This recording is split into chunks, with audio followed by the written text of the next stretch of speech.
welcome to Classic Sitcoms, Facts, and Trivia. Appreciate you being here. Before we get started, I ask you to please subscribe. Please share these out on your Facebook page. Please subscribe. Today's video is on The Lucy Show by request. Some facts about The Lucy Show. And did I mention, please subscribe? Here we go.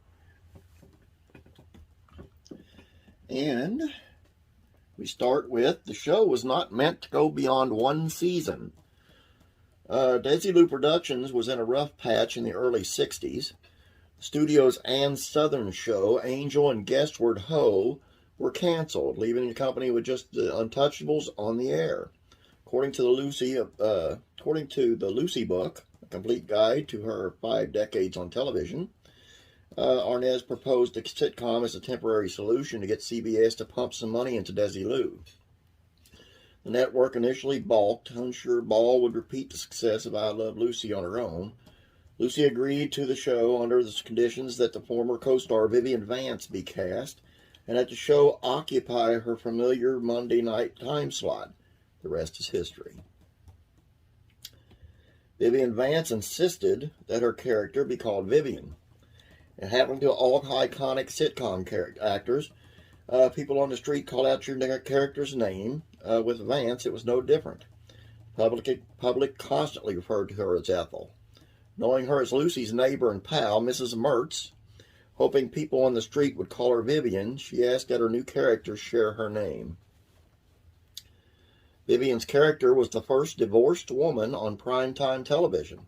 Sitcom centered on the two recently single ladies. Lucy portrayed a widow living with her BFF, Vivian, who had split from her husband.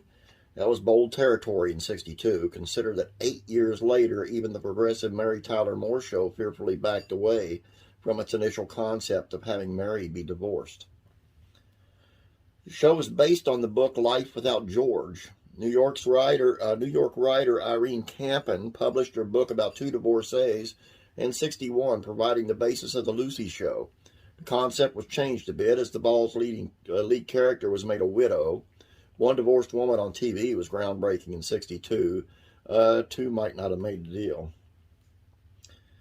It never ranked lower than 8 in the Nielsen ratings. I Love Lucy finished its first year at number 3 in Nielsen ratings and jumped to number 1 for the rest of its run, save for 1 year when it slipped to the second spot. That is hard to repeat. That being said, The Lucy Show hung around the top of the ratings for its entire run. In its final season, it was the second biggest show on TV. So why did it end? In 1967, Ball sold Desilu Productions and created a new sitcom, Here's Lucy, so she could maintain her creative control. Lucy nearly drowned filming Lucy and Viv Put in a Shower. In perhaps the most memorable episode, Lucy and Vivian are trapped in a glass shower that is quickly filling with water. At one point, Lucy must dive to the bottom. Vance recalled that Ball struggled to turn back upright, so she pulled her friend up for air by her hair. Because the Lucy Show was filmed live before an audience, that's what you see on the screen. Her daughter, Lucy Arnaz, appeared on the show. Her young daughter played 5 different characters in 6 episodes on the series throughout its run. She first appeared as the malt shop employee in Lucy as a Soda Jerk. Later, she played much older than her age, popping up as a teenager in Lucy as a chaperone, though she was only 11, and as a friend of Lucy at the age of 16 in Lucy and Robert Goulet. Guest star Joan Crawford and Lucille Ball did not get along. Speaking of Robert Goulet, the Lucy Show delivered loads of celebrity guest stars, none more notorious than Joan Crawford. The screen legend reportedly worked while inebriated and struggled with her lines, infuriating Lucille Ball, who considered replacing her with Gloria Swanson. After the filming, Crawford was said to have proclaimed, "Lucy can out-bitch me any day of the week." And, last but not least, Phil Spector recorded and sang the theme song to Lucy in London.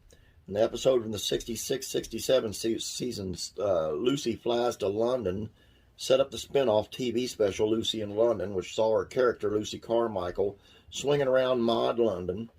It's certainly a capsule of its era with Mary Quant miniskirts, dance routines, and the Dave Clark Five. Legendary Wall of Sound producer Phil Spector contributed the theme song, providing a rare vocal. Its thick with 60s slang. With her miniskirt on, she got in with mods, and she really became top gear, he sings.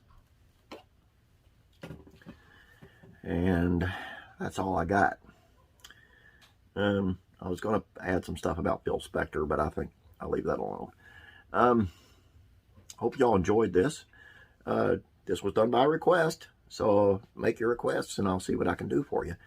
That's all we got for today. Have a great day.